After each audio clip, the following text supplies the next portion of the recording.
November the 3rd. Gonna be a beautiful sunrise. Heading over to Magnetawan Lake once again, probably for the last time this season, this year. Seeing if the baby loon made it off the lake. Hopefully he did.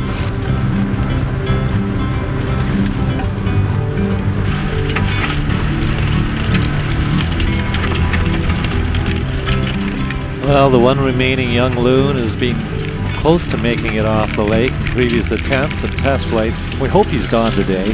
The water's so close to freezing.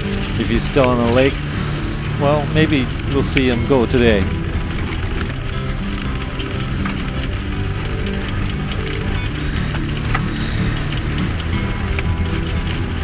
A lot of trees were downed across the road as a result of the recent windstorm, and it sure made the trip into the park an interesting one.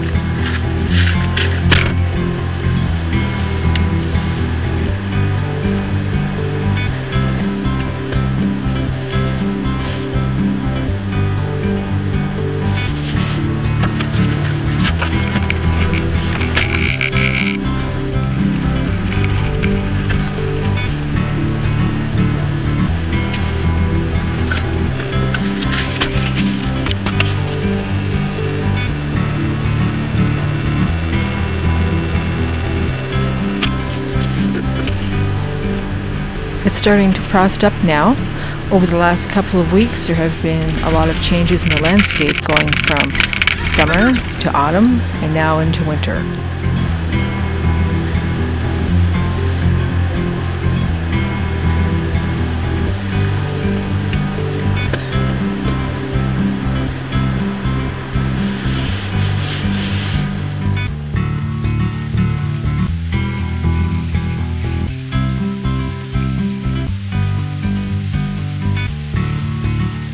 It sure is frosting up. In the last few weeks, there's been a lot of changes in the landscape. The ponds are freezing almost every morning now.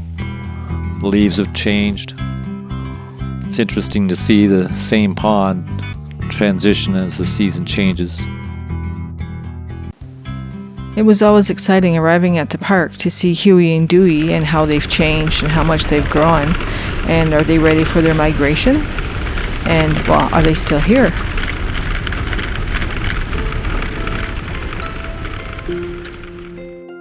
It wasn't long once we'd gotten on the lake that we'd seen our little friend Dewey. You hear him? He's calling for Mommy.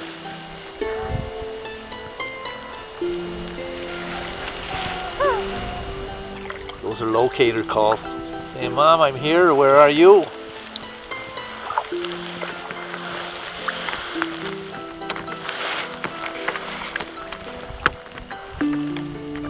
Hopefully we'll see him fly today. He's been diving quite often, really deep. For about 45 seconds he's been underwater sometimes. And he dives a long way. He can really cruise now. He's quite strong. And his feathers are a lot darker and blacker than what they were. Seen him rear up a few times, stretching his wings as if he's ready to take off and fly anytime. So hopefully for his own good, he'll stretch his wings and take to the sky. Really time for him to move along. As we've been researching the loons, we've found that loons that are just fledglings and adolescents going to make their first migration. Often they can get caught on the lake, not realizing that they got to move on, and next thing you know, a winter snowstorm moves in or a cold snap comes, and they can get frozen in just a matter of 24 hours. So they've got to choose their time when they leave. Some of the loons will take off from the lakes and head south, and then if they have left late and a lot of the lakes are frozen over, then they'll try to land in smaller ponds or, water that moves like a stream or a river. And often they'll get caught on those little bodies of water. They'll land on them, but then they need so much runway to take off. They're often just not able to do that. They just don't have the space to take off. And they'll either perish in that location or they'll get rescued.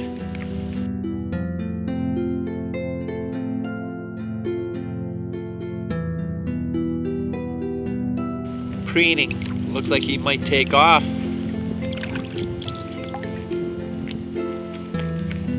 I've seen other loons preening like that just before they take flight.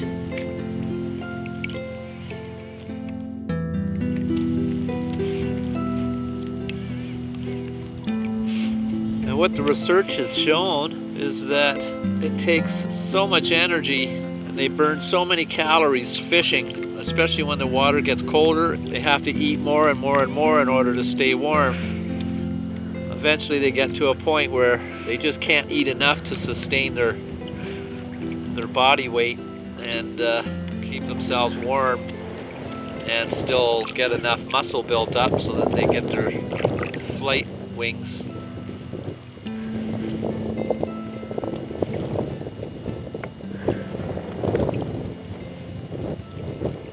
You notice his mannerisms. Sometimes they shake their beak and flick it. Body language.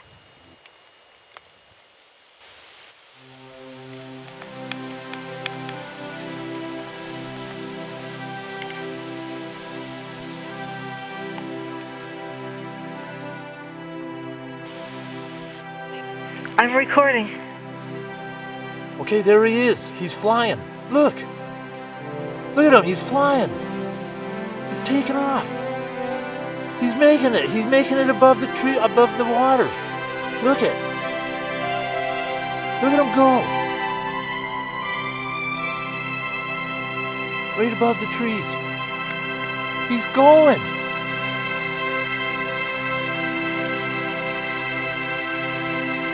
See ya. Have a good migration, little guy. Cool. He made it. Well, it was fantastic to see the youngest loon finally leave the lake. Watching them go was quite a sight. It was even more amazing that we were present to document the event and see him the moment that he took wing. Looking back over the last 17-week period, it brings back memories of watching how the two loons have grown, and we feel fortunate that we had the opportunity to document their growth up to migration. For us, we had a lot of surprise at seeing the babies and looking back at the growth of the loons over the 17-week period. It brought back the memories of how quickly they grew. It was interesting to see the transition as the weeks went by. It seemed like they were babies for such a long time, so dependent on the adults for food. And then suddenly one day they fly away. One of the perks of working on the Loon project was all the time we got to spend in Algonquin Park and enjoying the pristine wilderness.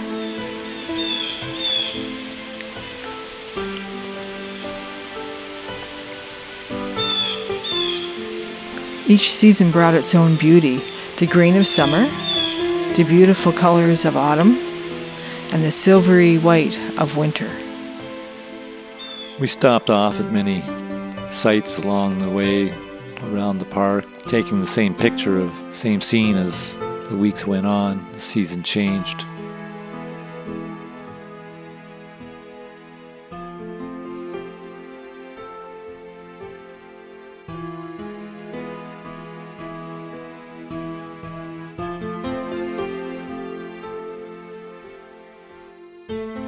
Looking back at some of the highlights of the adventure, of course there was the initial surprise at seeing the babies, the loon family, seeing the hawks gathered at the kill site. My favorite time was the misty mornings when the water was like glass and the trees peeked through the mist as it rose from the lake. Seeing the iconic sights of the loons rearing up, calling their lonely wails. It was great watching the two loons grow up. It seemed like Huey may have hatched earlier or just grew faster, and I was always worried about Dewey and whether he would be large enough and strong enough for the migration. It was interesting to notice how attached that we became to the loons as time went on.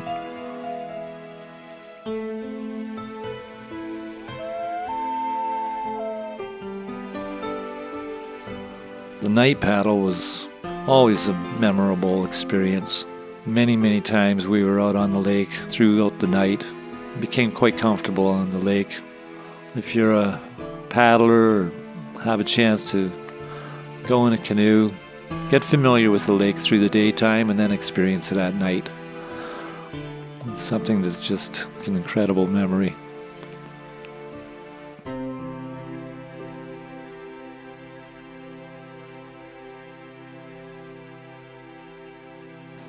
The young loons stayed close to their mother and safe from predators on the lake.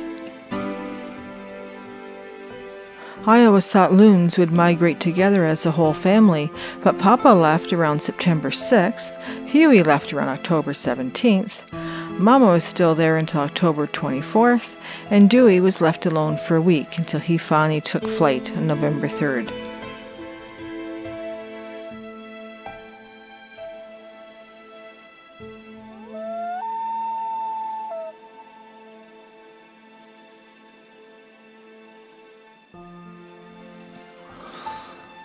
It was fantastic watching the loons grow up. It seemed like Huey must have been hatched earlier than Dewey. He grew faster and he left the lake before Dewey did. Having returned to the same lake week after week, we noticed one of the things that this adventure has brought to the forefront is our awareness of the change of seasons. And watching the leaves turn color and fall away and leaving the trees barren and graying the landscape, we notice how very quiet it is now, especially in the bush surrounding the lake, with so many of the birds gone, except for a few jays that squawk now and then. There are no ducks or waterfowl remaining. You hear almost nothing. It sounds so quiet. It's almost like everything is closed till spring. So for us, it seems like the migration marks the end of a cycle. But looking at the bigger picture, we know the cycle doesn't end. It continues on and on. And now, without the hauntingly beautiful calls of the loons on the lake, it feels very much like a void. It's still beautiful, but it's missing a part of what makes Algonquin Park a very special place. Within a few days, temperatures dropped and it snowed, and a layer of ice began to cover the lakes. Dewey migrated just in the nick